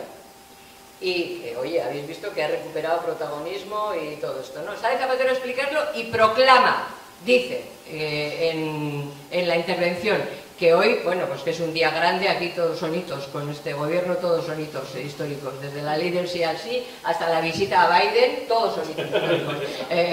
Bueno, entonces que ha habido, que es en fin, que a partir de hoy se ha proclamado un nuevo derecho fundamental. Toma castaña. O sea, dice Sánchez que se ha proclamado un nuevo derecho fundamental. Pero, a ver, y claro, no hay nadie que le diga, oiga, y eso cala. Dice, un nuevo derecho fundamental, ¿qué viene? A ver, perdona, no hay ley ni tribunal que pueda proclamar derechos. No, claro. O sea, no hay ni una ley ni un tribunal que pueda proclamar derechos. Los derechos solo los puede proclamar la Constitución porque la votamos los españoles, no porque la Constitución sea otra ley, lo es la ley, pero porque es una ley que surge del voto directo de los españoles, el que proclama derechos de los españoles. Claro, bueno, es una enorme regresión que se diga que hoy se ha proclamado un derecho nuevo, es una enorme regresión, porque quien proclama derechos puede eliminar derechos. Y ojo, el derecho al libre albedrío, a que somos los españoles los que decidimos todos juntos el futuro de España, lo eliminará el Tribunal Constitucional si le damos tiempo, porque se cree en posición de proclamar un derecho nuevo y eliminará, proclamando constitucional un referéndum de independencia o autodeterminación, o como le quieran decir, votado en Cataluña y no en el resto de España. O sea, esto tiene más recorrido que lo que parece. Quien proclama, deroga. Y hoy nos ha dicho Zapatero que se ha proclamado un derecho, a que no hay mañana nadie que discuta esto. Que es esencial. Y como además no hay generaciones educadas como para saber que es imposible, o sea, que no puede, o sea, que una cosa es que declare constitucional una ley que despenaliza el aborto en determinados supuestos y plazos, o sea, despenaliza el aborto en determinados supuestos y plazos, y otra cosa es que lo proclame como un derecho nuevo. Y lo dice y se queda tan ancho. ¿Por qué? Porque hay una sociedad completamente ayuna de cultura democrática. Sí, también es verdad. Y este es el gravísimo peligro. Bueno, Rosa, hoy como ayer, muchas gracias. De verdad.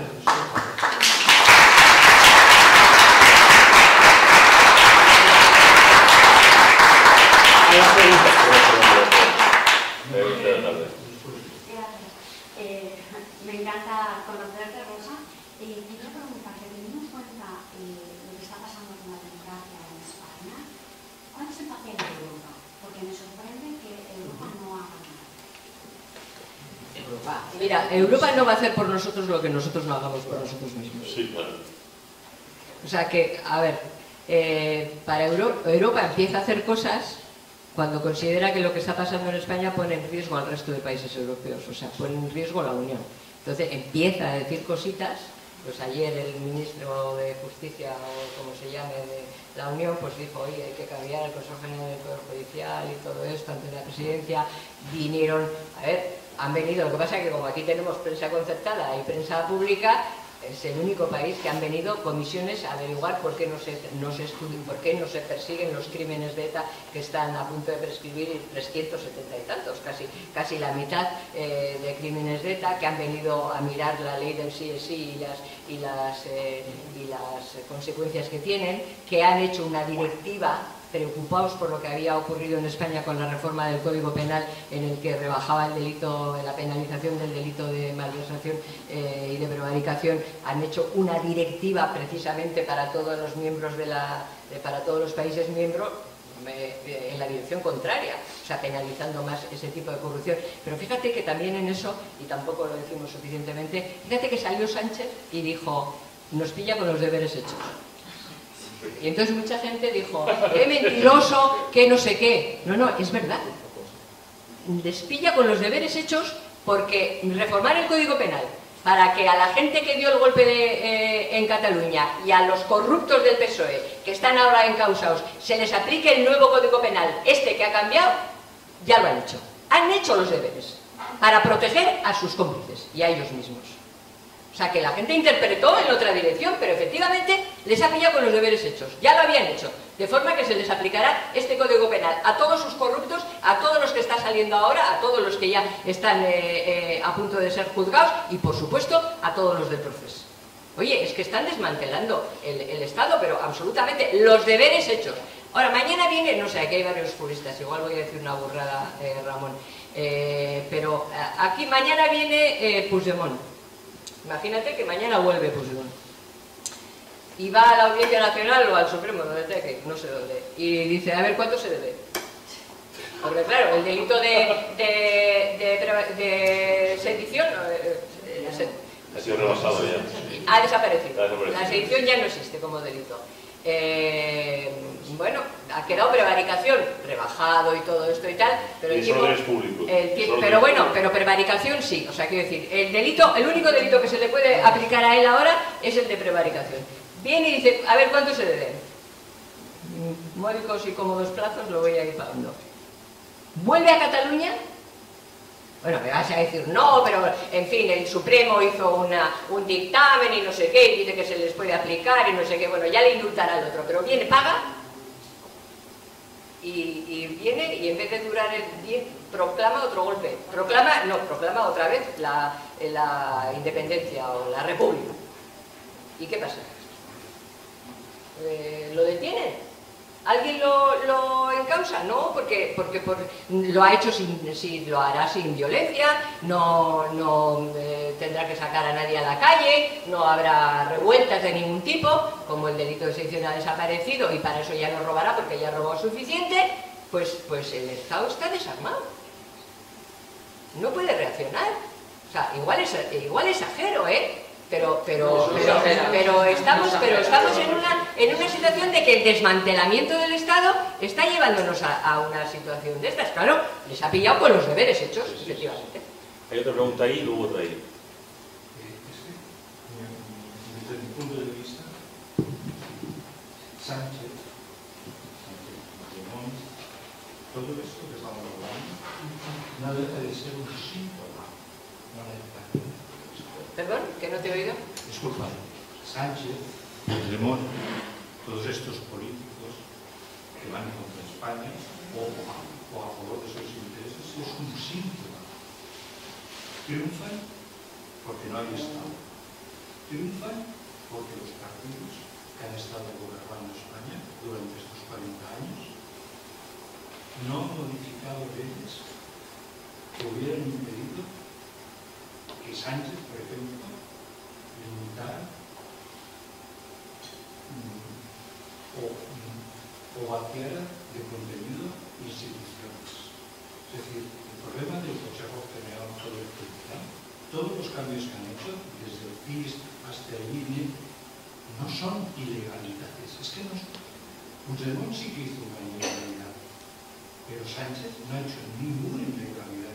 No estaremos de acuerdo, pero por culpa del PP y del PSOE, con todo el cariño, porque son dos partidos democráticos, porque han hecho políticas durante estos 40 años, políticas de partido, no políticas de país. Entonces, todo esto son síntomas. Sánchez es un virus, y un virus en el cuerpo humano prospera cuando no hay anticuerpos. Y estos dos grandes partidos, con sus mayorías que has comentado, tendrían que haber generado anticuerpos, haber modificado leyes que en su momento, en el momento de la Constitución, habían otros problemas, militares, partidos organizados, donde había que hacerlo. Los aforamientos vienen de aquella época. Las prebendas de los presidentes autonómicos vienen de esa. Pero alguien se ha preocupado, y cuando digo alguien, digo estos dos grandes partidos, que lo han podido hacer. ¿Por qué no lo han hecho?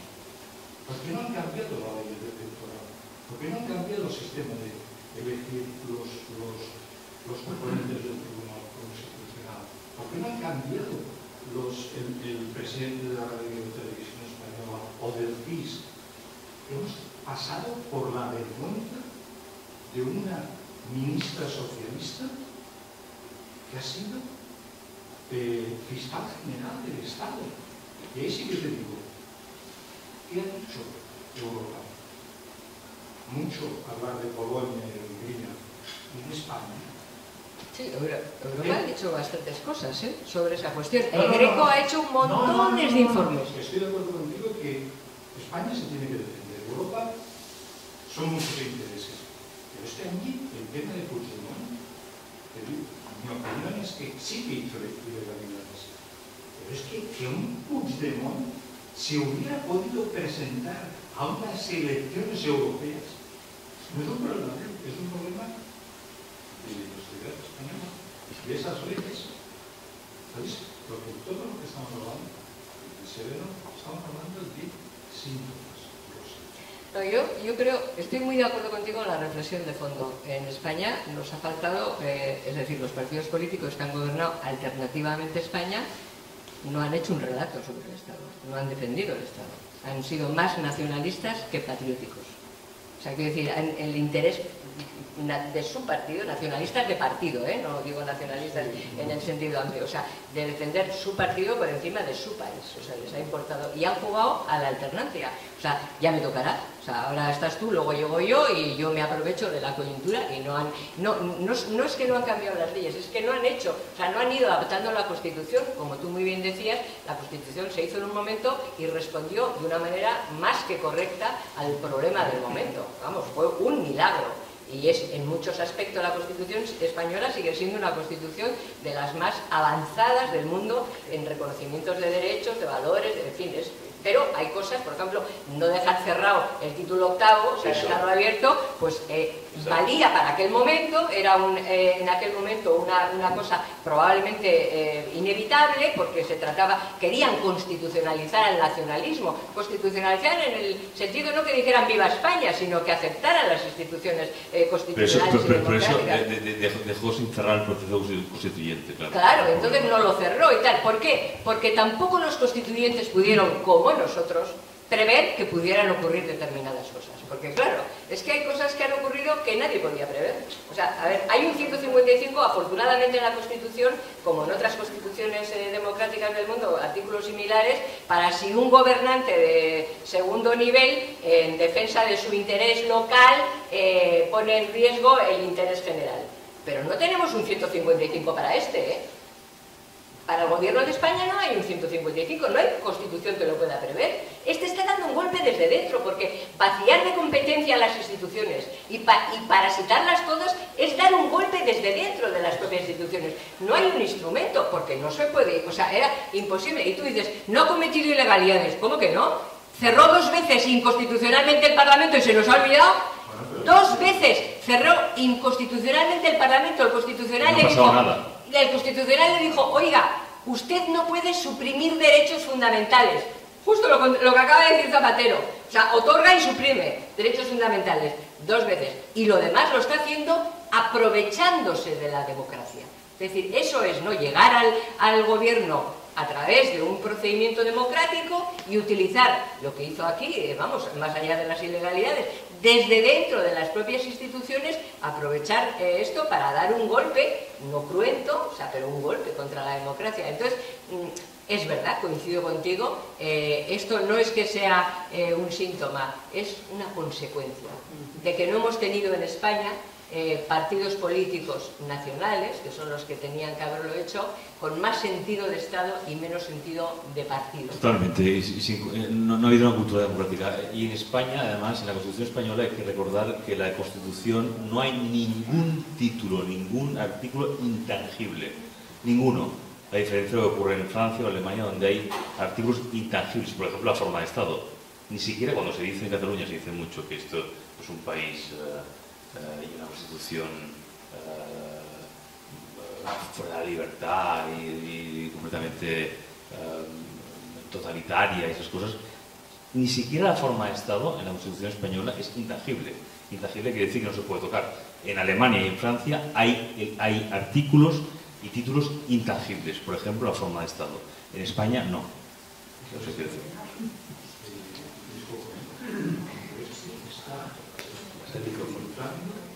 Todas las herramientas posibles para perpetuarse. Es posiblemente el sueño es la persona que más conoce las leyes precisamente para salvarlas. No, o sea, no hace falta conocer las leyes en detalle, hace falta no tener escrúpulos.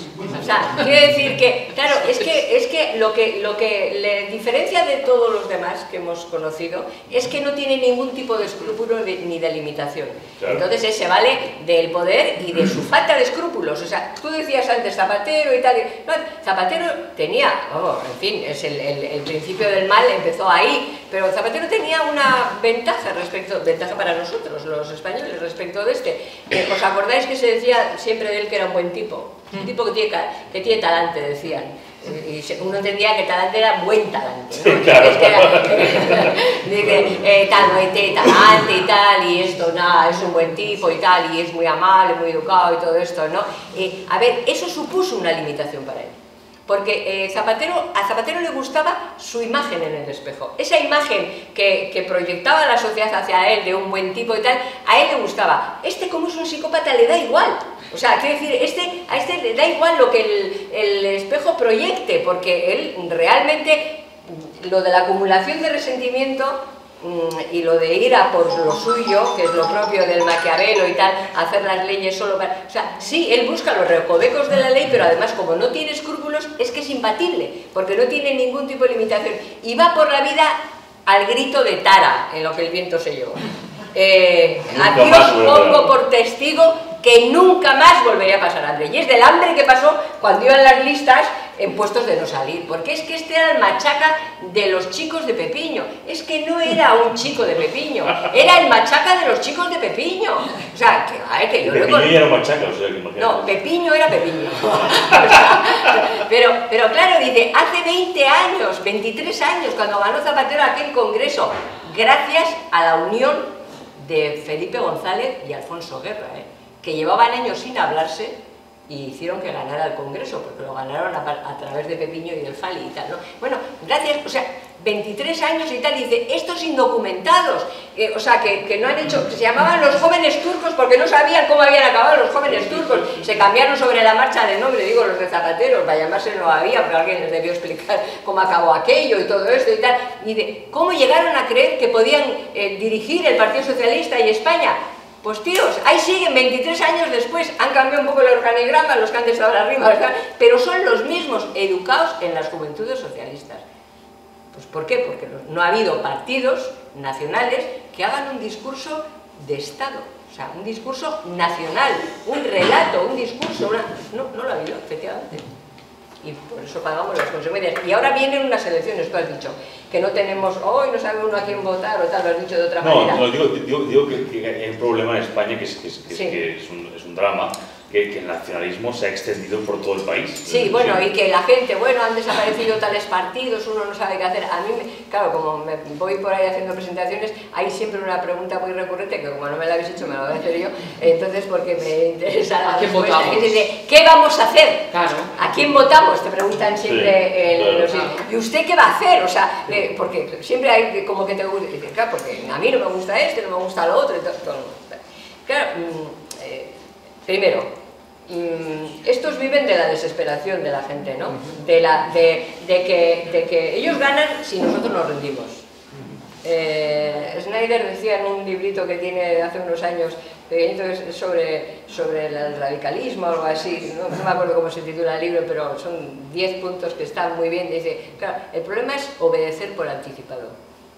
Entonces, ellos ganan si obedecemos por anticipado. Obedecer por anticipado es desde hacer, por si acaso, pues hacen mucha gente, no vaya a ser que antes de que te digan ya haces y ya sabes lo que quiere el jefe, lo que quiere, en fin, que hagas, el relato en el que están y tal.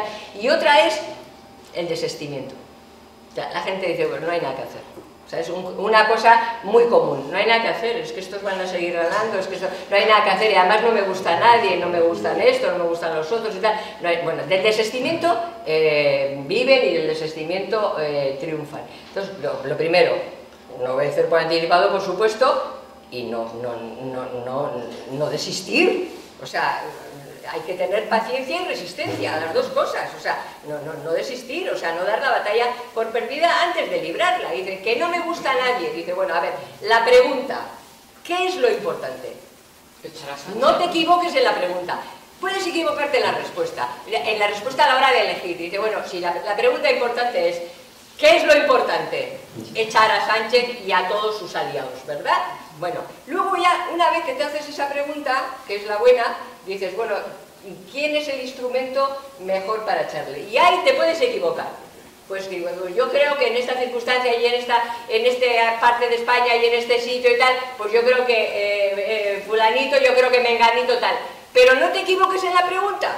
O sea, la pregunta es, ¿qué es lo importante? O sea, decía el otro día Sabater, no se me ocurre, bueno, yo digo, no se me ocurre nada más pacífico que echar a Sánchez. Sabater, que es más fino que yo, decía, no hay, en este momento, el objetivo fundamental es librarnos, decía él, en vez de echar, librarnos de Sánchez y de toda su cuadrilla. Haré todo lo que esté en mi mano para conseguirlo. En eso estoy emocionado, en lo que vendrá después menos. Pero lo primero estoy emocionado. Bueno, pues eso, emocionémonos con echarle. Y luego igual nos equivocamos, y anda que he votado a fulanito, igual tenía que haber votado al otro, porque me parece que igual hubiera...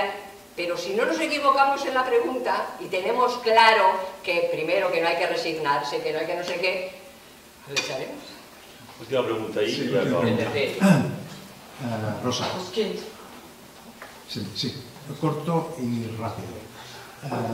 Yo creo que todos los que estamos aquí veíamos el peligro, por eso lo hemos venido.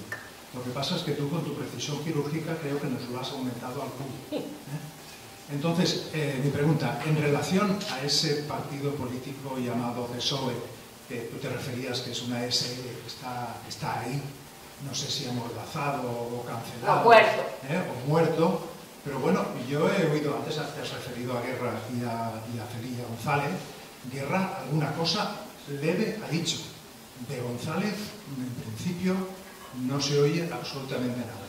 ¿Qué pasa? Que todos estos varones y jefes y algún maestro incluso están ahí parados, petrificados para no perder beneficios. A ver, el PSOE como partido político, lo hemos explicado antes, o yo lo he dicho así, como es un partido, una estructura política con sus órganos y con su...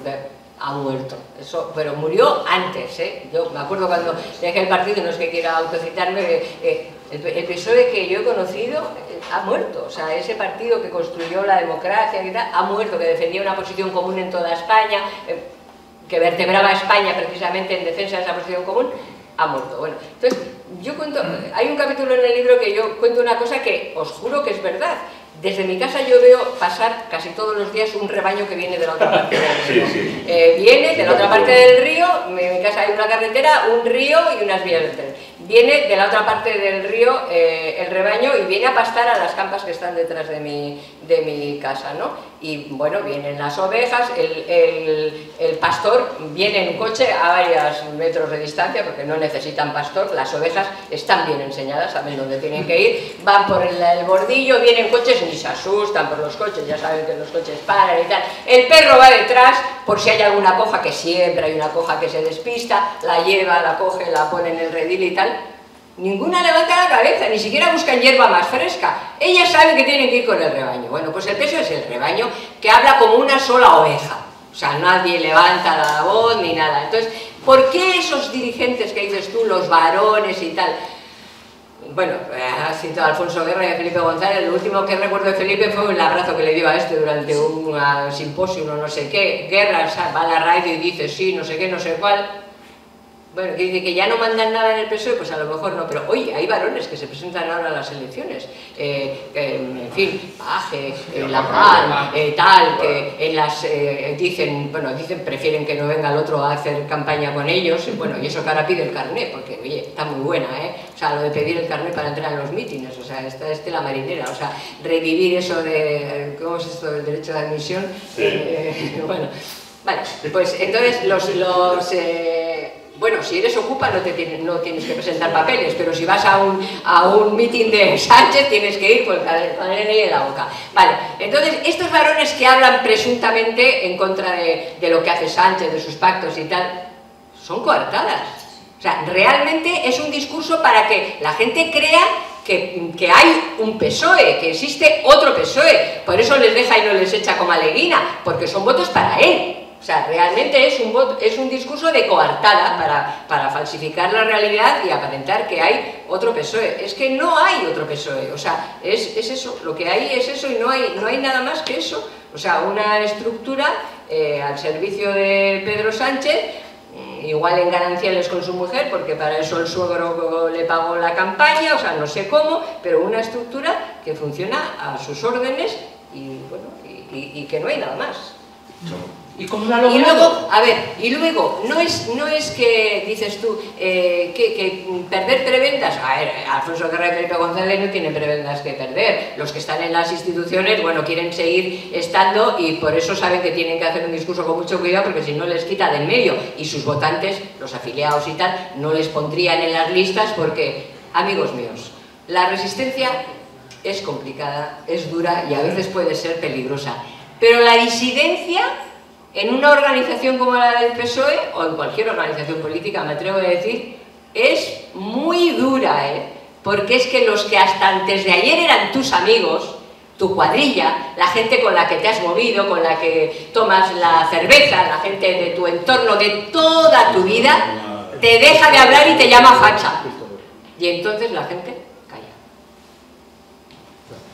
Sí, solo un día de reflexión, porque había pedido la palabra hace mucho rato, pero como estoy aquí en el rincón no se me ha hecho. Sobre todo porque has comentado lo de la ley electoral, y me vas a permitir porque yo estoy en una iniciativa precisamente para pedir el cambio de la ley electoral, desde el convencimiento de que es precisamente uno de los males que tenemos que permiten que gente como este individuo lleguen a donde han llegado.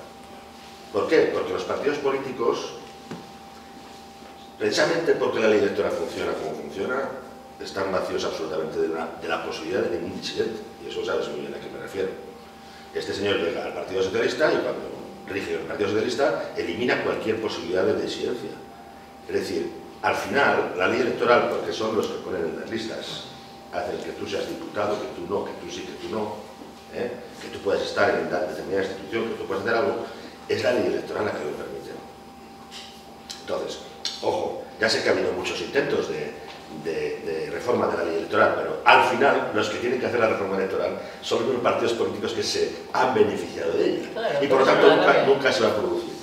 Pero sí que si la sociedad se moviliza y fuerza ese cambio, podrá ser.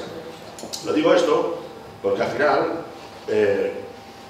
políticos como Pedro Sánchez, pero nos pasa en el PP y pasa en todos los partidos políticos al final. No, un tipo como este no ha habido en ningún sitio. Lo que pasa es que no vamos a homologar lo que no es homologable. No me refiero a los personajes que hacen no me refiero al personaje en sí mismo, ¿no?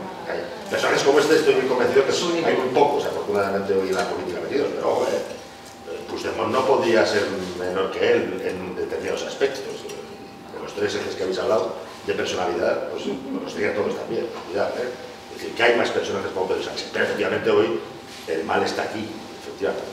Pero insisto, Rosa, que tengas, digamos, que no le des poca importancia al tema de la ley electoral, porque efectivamente la tienes, y sobre todo por eso. Y los partidos políticos son lo que son, porque la ley electoral permite que así sea. Eso no pasa en Estados Unidos, no pasa en Inglaterra, habéis hablado de Inglaterra, por ejemplo, donde el bipartidismo funciona razonablemente. Y llevan años funcionando razonablemente. O sea, el bipartidismo no es el malo. El bipartidismo ha funcionado en España razonablemente durante un periodo importante, ¿no? En el que hicimos la Constitución y en el que hicimos las instituciones democráticas.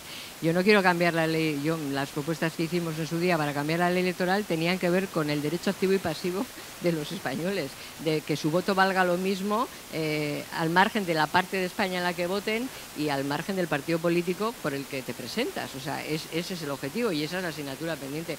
No lo han querido cambiar y no la quiere cambiar nadie, no porque favorezca a los nacionalistas. Perdona, en Cataluña la desviación, por ejemplo, es menor porque hay muchos millones, 7, 8 millones de habitantes. En el País Vasco es mayor y donde se presenta Teruel existe o Soria Viva y Unida, pues la desviación pues es mayor todavía. Pero vamos, que hay que cambiar la electoral por un principio de justicia, ¿no? En la igualdad de los españoles, pero vamos, que quienes no la han querido cambiar nunca y no la quieren cambiar ahora son los dos grandes partidos políticos que se han beneficiado de ella, por supuesto. pero no le quito importancia. Lo que pasa que es que estoy como con otras urgencias, o sea, no sé cómo decirlo. Bueno, así llegamos al final. Muchísimas gracias, Rosa. Hoy como ayer, de verdad. Muchas gracias a todos por venir, ¿no?, y acompañarnos esta tarde en esta charla tan necesaria. Muchas gracias.